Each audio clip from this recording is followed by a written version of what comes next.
3.5 লক্ষ টাকা আমার গোল্ড বিক্রি করে আমি তাকে দিই। কথায় কথায় বলতো ডিভোর্স দিয়ে দাও, ছুরি দিয়ে হাতটার মধ্যে পোজ দিছে। যে দেখেন, যখন একটা ছেলে এসে বলে যে আমি এতিম, সে নিজে এতিম বলেছে, তার বাবা নেই, তার মা নেই, তার পরিবার পরিজন, থাকার জায়গা কোনো কিছুই নেই তার, সে মেসে থাকতো। এবং তাকে আমি খুব ভালো যে চিনি তাও না, শিল্পী সমিতির প্যানেল পরিচিতিতে সে আমাকে দেখে, এটা তারই স্টেটমেন্ট, দেখে সে আমাকে বিয়ের প্রস্তাব, রত্নাপাকে বলে বিয়ের প্রস্তাব দেয়। এবং পরবর্তীতে রত্নাপা সহ যারা যারা ছিলেন আমার বিয়েতে উপস্থিত, তারা প্রত্যেকেই বলে যে ঠিক আছে, ছেলেটা ভালো। তো আমি বিধবা, আমার 38 দিনে আমার স্বামীটা পৃথিবী থেকে চলে যায়। এবং তারই সাথে আমার প্রথম বিয়ে আমি নিজেই ডিভোর্স দিই। এবং আমি নিজে ডিভোর্স দিয়ে সেখানে আমার বোনাবনি হয়নি বলে আমি সেই সংসারটা করি না। বাট আমি আমার মেয়েকে আমি নিজেই লালন পালন করছি, ভরণ পোষণ করছি। আমার মেয়ের বয়স এখন 9 বছর। আর 38 দিনের ছেলেটাকে, এটা আল্লাহ চেয়েছেন বলেই হয়তো স্রষ্টা সেই সুখটা আমার ভাগ্যে রাখিনি, চলে গেছেন আমার স্বামী পৃথিবী থেকে। পরবর্তীতে মানে হয় না যে একটা এতিম মানুষ যখন এসে বলে বা ফোনে বলছে যে আমি আপনার 2টো এতিম বাচ্চার বাবা হতে চাই, তখন আমি আমার মেয়ে জারামণিকে বললাম, মা এই ঘটনা, 9 বছর আমার মেয়ে, শি ইজ ভেরি ট্যালেন্ট, সে আমাকে বলল, আম্মু আমি তো পাপার আদর পাইছি, মা তুমি বিয়েটা করো, জায়ান ভাইয়া যদি একটু আদর পায়, কারণ আমার ছেলেটা তো 38 দিনে বাবা হারিয়েছে। তো সেই পরিপ্রেক্ষিতেই কিন্তু বিয়ের জন্য রাজি হওয়া। পরবর্তীতে আপনার বিয়েটা হয়। হ্যাঁ, সর্বপ্রথম একটা কথা বলি, সেটা হলো কি জানেন, আমার এলাকায় একটা কথা বলে, যে মানুষের বিয়ের স্বামী দিয়ে সুখ না হয়, যে মেয়ের, তার জীবনে যত স্বামী আসুক সুখ হয় না।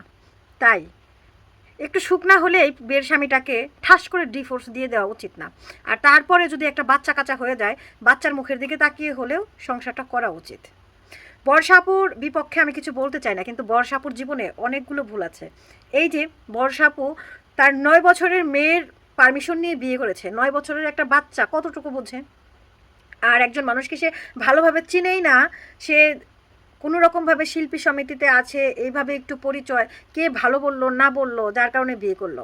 বর্ষাপু কিন্তু একদম ছোট, অবুঝ বা 16-18 বছরের একজন মেয়ে না, তার পূর্বে আরও 2টা বিয়ে হয়েছে, তাই তাকে অনেক হিসাব করে তৃতীয় বিয়েটা করা উচিত ছিল।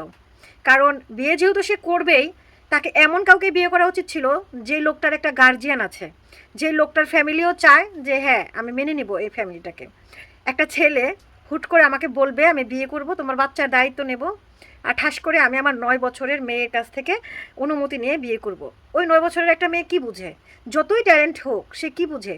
সে বলবে যে আমি তো বাবার আদর পাইনি, তো আমার ভাই যতটুকু পাওয়ার পেয়েছি, আমার ভাই তো পায়নি, আমার ভাইয়ের আদরের জন্য বিয়ে করো। ঠিক আছে, মেয়েটা সত্যি অনেক ট্যালেন্টেড, যার কারণে কথাটা বলছে, কিন্তু তার মানে তো এই না যে রাসেল মিয়াকেই বিয়েটা করতে হবে। সমাজে এরকম অনেক মানুষ আছে যে হ্যাঁ, তাদের হয়তো এমনও আছে যে তাদের স্ত্রী মারা গেছে, তার সংসার ভেঙে গেছে, 1-2টা বাচ্চা আছে, কিন্তু তারা কিন্তু এরকম ডিভোর্সি, বিধবা, এদেরকেও বিয়ে করে সুন্দর সুখের সংসার করে। এই যে বংশা আপা একজন সাকসেসফুল ওমেন, যদিও সে অসুখী তার বিবাহিত জীবনে, তো সে তো এরকম একটা কিছু ডিজার্ভ করে না যে তাকে কেউ আসবে আর ঠকাবে। আর এই রাসেল মিয়া যে শুধুমাত্র বর্ষাপুর টাকার জন্যই তাকে বিয়ে করেছে, এখন তো পুরো পৃথিবী জানতে পারতেছে, বুঝতে পারতেছে, কিন্তু এই ব্যাপারটা একটু আগে থেকেই বর্ষাপুর জানা উচিত ছিল এবং বোঝার ছিল, এবং কি আরও ভালোভাবে খতিয়ে দেখা উচিত ছিল যে হুট করে পরিচয় আর ছেলেটা আমাকে ভালোবেসে বিয়ে করতে চাইবে আর আমি তার গলায় ঝুলে পড়বো, এরকম কিছু না। যে ছেলেটা নিজের দাঁড়ানোর জায়গা নাই, হোস্টেলে থাকতেছে, তাকে আমি আমার বাসায় এনে কেন তুলবো? এতটা ইমোশনাল না হলেও চলতো, কারণ একজন 30-35 বছরের ওমেন যখন এতটা ইমোশন নিয়ে, আবেগ নিয়ে বিয়ে করে ফেলে, সে আবারও ঠকবে, এটাই স্বাভাবিক। বর্ষাপুর জন্য আসলে অনেক খারাপ লাগে যে তৃতীয়বার বিয়ে করেও সে সুখী হতে পারলো না। তার উপরে যা হচ্ছে, রাসেল মিয়া যা করতেছে, এর জন্য রাসেল মিয়ার শাস্তি প্রয়োজন। তিনি অ্যারেস্ট হয়েছে, আশা করি ন্যায্য বিচার বর্ষাপু পাবে, কিন্তু তার জীবনে তো আরও একটা দাগ পড়ে গেল। এবং কি এই যে মারামারি, হাতাহাতি, কাটাকাটি, এগুলোতে তার বাচ্চাদের জীবনেও কিন্তু একটা প্রভাব পড়লো। জানি না বর্ষাপু নেক্সট টাইম আরও কোনো বিয়ের সিদ্ধান্ত নেবে কিনা, তবে বিয়ের সিদ্ধান্ত নিলে অনেক ভেবে চিন্তে যাচাই বাছাই করেই নেওয়া উচিত, কারণ বিয়ে তো মানুষ প্রতিদিন করে না, সারা জীবনের জন্য করে। আর যাচাই বাছাই সারা বিয়ে করলে, এভাবে হুট করে বিয়ে হলে হয়তো হুট করেই সেটা শেষ হয়ে যায়। আপনাদের মতামত কি একটু কমেন্ট করে জানাবেন।